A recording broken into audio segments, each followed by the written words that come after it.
Hola a todos, continuando con el video que les grabó Diego sobre aparato cardiovascular en la parte 2, nosotros vamos a comenzar en esta clase la parte 3 de cardiovascular, donde vamos a analizar cuáles son los mecanismos de regulación nerviosa que utiliza justamente el organismo para regular la presión arterial. Recordemos, como les mencionó Diego, que la presión arterial dependía de dos factores, el volumen minuto cardíaco y la resistencia periférica. Recuerden que el volumen minuto cardíaco estaba relacionado con la frecuencia cardíaca y el volumen sistólico, y la resistencia periférica tenía que ver con el grado de contracción o dilatación de un vaso. Cuando un vaso sanguíneo está dilatado, ¿sí? Tiene un diámetro o un radio mayor y por lo tanto la sangre circula por ese vaso con escasa resistencia, es decir, que la resistencia periférica en ese caso es más baja. En cambio, cuando hay vasoconstricción, es decir, un vaso justamente reduce su diámetro o calibre, la dificultad para que la sangre pase por allí es mayor y la resistencia periférica aumenta, tal como han visto ustedes con las modificaciones de la presión arterial que ocurrían, por ejemplo, con el ejercicio aeróbico. Por lo tanto, entonces, cuando el organismo intente regular la presión arterial, lo va a poder hacer modificando el volumen minuto cardíaco o la resistencia periférica o ambos factores y por lo tanto la presión arterial se va a modificar. Nosotros podemos regular la presión arterial por mecanismos de regulación nerviosa, que son los mecanismos más rápidos, o otros mecanismos que pueden ser un poquito más lentos, que los vamos a ver en hormonas, que tienen que ver con la regulación hormonal. La nerviosa básicamente nos ayuda a que si la presión arterial se ha modificado rápidamente, pues podamos volver esos valores de manera rápida. Como cualquier mecanismo de regulación, esta no escapa a lo que se llama el mecanismo de control de retroalimentación o regulación por feedbacks. Es decir, en un mecanismo de retroalimentación o regulación por feedbacks, nosotros tenemos un estímulo y ese estímulo tiene que ser captado por un receptor y esta información se tiene que enviar a un centro de control y ese centro de control tomará la decisión de que por medio de órganos efectores vaya a producir una modificación tal que se produzca una respuesta que llegue a estabilizar un parámetro otra vez hacia la normalidad. Por lo tanto, entonces, los componentes de nuestro sistema de control para la regulación de la presión arterial van a seguir siendo esos componentes. Es decir, vamos a tener un estímulo que se va a producir, por ejemplo, la modificación de la presión arterial, puede ser que suba la presión o que baje la presión.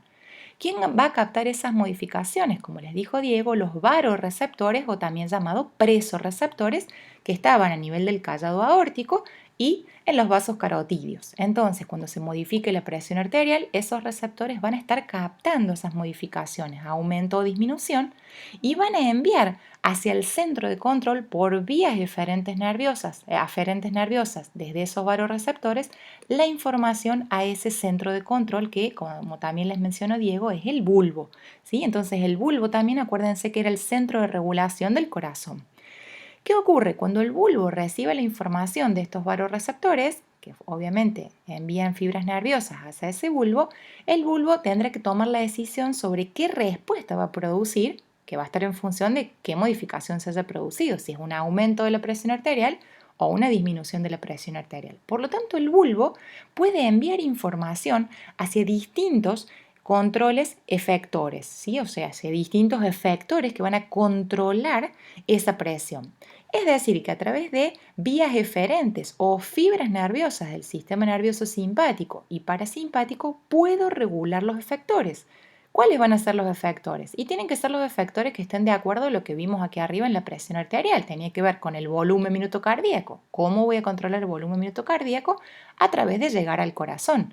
Y a los vasos también puedo llegar, pero eso va a ser una modificación de la resistencia periférica. Por lo tanto, entonces, desde el bulbo pueden salir fibras nerviosas simpáticas hacia el corazón y los vasos. Vale decir que el sistema nervioso simpático puede inervar a este corazón y a estos vasos. En el caso de que yo inerve el corazón, como el sistema nervioso simpático produce, como les dijo Diego, aumento de la frecuencia cardíaca o taquicardia. Y a nivel de los vasos, ¿qué va a producir? Una vasoconstricción que yo necesite, es decir, voy a reducir el calibre o tamaño de esos vasos, es decir, que voy a estar afectando la resistencia periférica. Con el sistema nervioso parasimpático, ¿a dónde puedo llegar? Solo puedo llegar al corazón. Es decir, si el sistema nervioso parasimpático envía impulsos hacia el corazón, lo que va a ocurrir allí es una disminución de la frecuencia cardíaca o bradicardia, pero no tengo inervación por parte del sistema nervioso parasimpático a nivel de los vasos. Por lo tanto, ¿cómo voy a hacer para hacer la dilatación de un vaso?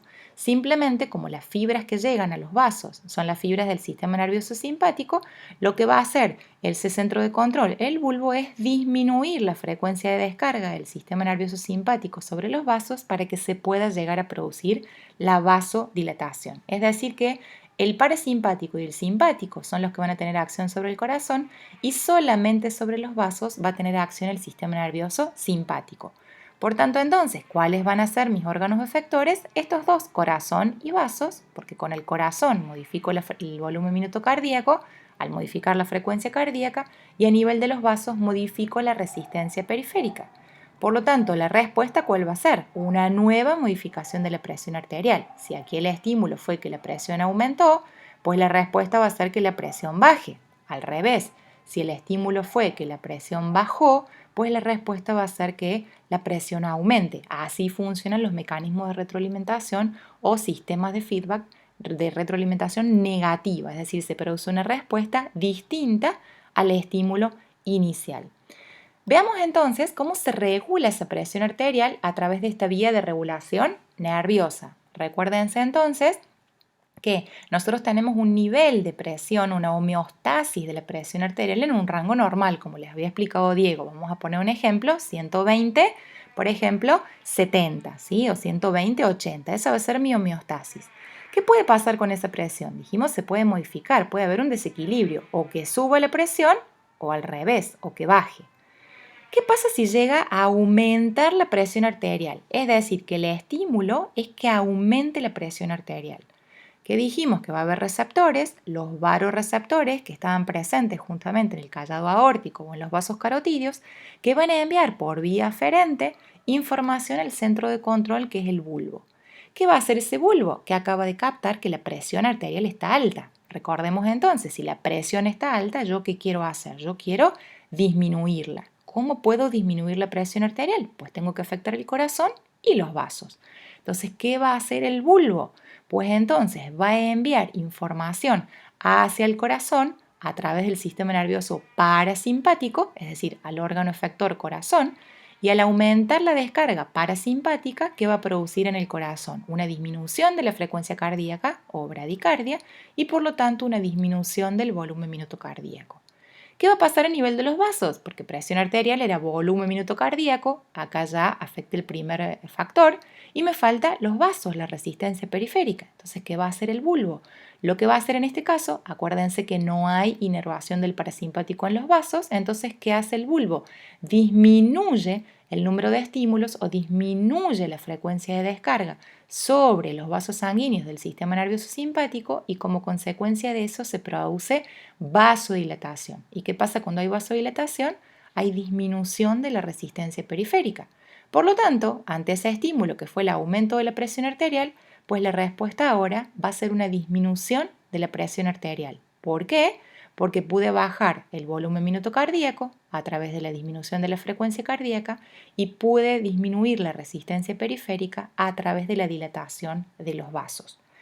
Este mismo principio es el que vamos a seguir si ahora el estímulo cambia, ya no es el aumento de la presión arterial y ahora el desequilibrio va hacia abajo, es decir, cuando el estímulo que se produce es una disminución de la presión arterial. Por lo tanto, disminuye la presión arterial, los varoreceptores a través de vía aferente y llevan la información hacia el bulbo y yo ahora ¿qué necesito como respuesta? Aumentarla. Por lo tanto, lo que va a pasar acá a nivel del bulbo, el bulbo va a aumentar la actividad del sistema nervioso simpático y por lo tanto, acuérdense que el simpático inervaba el corazón y los vasos. Entonces, ¿qué va a ocurrir? Cuando lleguen esos impulsos del sistema nervioso simpático al corazón, se va a producir un aumento de la frecuencia cardíaca y un aumento del volumen minuto cardíaco, por lo tanto, ¿sí? O sea, taquicardia y como consecuencia de eso un aumento del volumen minuto cardíaco. Y en este caso, hacia los vasos va a producir un aumento de la frecuencia de descarga del sistema nervioso simpático y se va a producir como efecto vasoconstricción y por lo tanto va a aumentar la resistencia periférica. Por lo tanto, entonces, si hemos generado un aumento del volumen minuto cardíaco y un aumento de la resistencia periférica, pues también hemos generado como respuesta un aumento de la presión arterial, es decir, una respuesta de signo contrario al estímulo inicial. Y de esta manera entonces el organismo rápidamente puede generar, por ejemplo, un aumento de la presión bien rápido. Pensemos, por ejemplo, si nosotros estamos acostados y nos ponemos de pie, ¿qué es lo que ha ocurrido? La sangre mientras estábamos acostados tenía un buen retorno venoso al corazón. Pues ahora si me pongo de pie, ¿qué es lo que va a ocurrir? La sangre va a quedar estancada en los miembros inferiores, por lo tanto va a disminuir el retorno venoso. ¿Qué va a pasar? Los vasoreceptores van a estar captando eso, que ahora hay menos sangre que está circulando por esos vasos sanguíneos. La presión arterial va a caer momentáneamente, nosotros ni nos damos cuenta de este mecanismo de regulación nerviosa y entonces, ¿qué es lo que va a ocurrir? Inmediatamente la frecuencia cardíaca va a aumentar. Recuerden que yo en la parte 1 les dije que el corazón era una bomba aspirante e impelente de sangre. Entonces, si yo ahora me pongo de pie, la sangre quedó en los miembros inferiores, el corazón al aumentar la frecuencia cardíaca actúa como bomba. Al mismo tiempo producimos contracción de los vasos para que justamente ayuden al retorno o regreso de la sangre y eso va a generar entonces tanto un aumento de la resistencia periférica como un aumento del volumen minuto cardíaco para que la presión arterial aumente. Tengamos en cuenta una cosa, cuando nosotros decimos que aumenta o disminuye, no estamos diciendo que aumenta o disminuye en valores patológicos, estamos diciendo que normaliza otra vez hacia esos valores de homeostasis o presión arterial normal. Vale decir que si acá bajó la presión arterial, cuando nosotros decimos que la aumenta, no es que la aumenta hacia un valor patológico, la aumenta a un valor nuevamente de homeostasis o equilibrio, la normaliza. En el caso contrario, si la presión arterial hubiera aumentado y cuando nosotros decimos que la baja o la reduce al valor nuevamente de homeostasis. Entonces, cada vez que a ustedes les pregunten ¿cuál es el mecanismo de regulación de X cosa? No importa, en este caso estamos viendo presión arterial. Me preguntan mecanismo de regulación de la glucemia, mecanismo de regulación de lo que fuere. Siempre los mecanismos de regulación tengo que explicar cuál es el estímulo, cuál es la vía aferente, cuál es el receptor, cuál es el centro de control, cuál es la vía aferente y cuál es la respuesta. Muy bien. Ha sido todo en este video, el objetivo era explicarles el mecanismo de regulación de la presión arterial por vía nerviosa, así que nos estamos viendo en la próxima entrega con el sistema respiratorio.